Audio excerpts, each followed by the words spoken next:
We all have friends, colleagues, people we know that when they open their mouth, everybody listens, right? Or when they write something, everybody pays attention to it. They seem to have this charisma that we can all identify, yet often it's hard to say, well, why?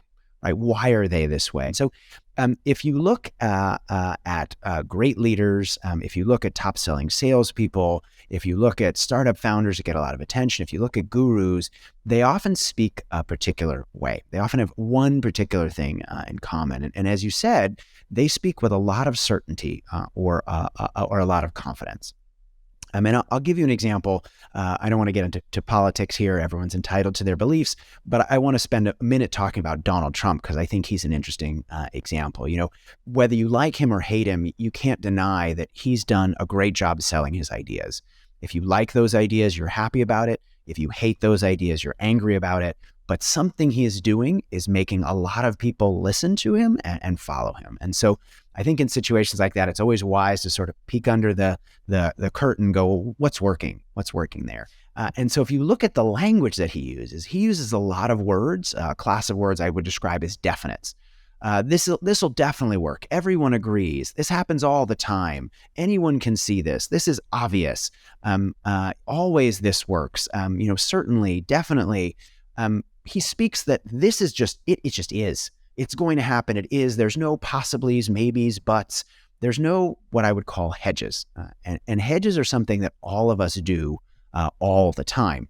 And so first of all, certainty increases impact. There's very nice research that shows that, the more certain a financial advisor is, the more likely we are to choose them, the more likely we are to take their advice, because it's hard when someone seems so certain, so confident, not to think they're right. Confidence comes from certain language that makes us seem confident, makes us persuasive. When we hedge, we do the exact opposite. And I'm guilty of this as much as anybody, right? Somebody, if I'm working with a client, they say, what do you think about this idea? I might say, that might be a good idea, or I think that could work, or that's probably a good strategy. I'm using these words called hedges, but hedges undermine our impact because they make us seem less confident, right? When we say, I'm not sure, or maybe, or possibly, it makes us seem like we're not sure. And so not surprisingly, other people don't listen to us, right? They don't take our advice because they're sitting there going, well, if you're not even sure this is a good idea, why would I go ahead and do it? And so I think this has a couple takeaways. First, if we're trying to persuade others in most situations, we need to ditch the hedges, or at least be careful about using them. Don't just hedge because it's convenient. Don't just hedge because we're sort of trying to figure out what to say. Hedge because we're sure that we want to communicate that way. Second, if we are uncertain, there are better ways to communicate uncertainty, right? Let's say we're not sure of something. We're not sure something's going to work. We can say, well, I'm not sure that's going to work. Or we could say something like, I think this is a great idea, but to make it work, these 2 or 3 things need to happen, right? There, we're not undermining our own impact. We're making it clear that we are certain we do like the thing, but for it to succeed, these things need to happen. And so in some sense there, we're identifying the uncertainty. We're calling it out. We're owning it in a way. And the same thing happens with phrases like I think, right?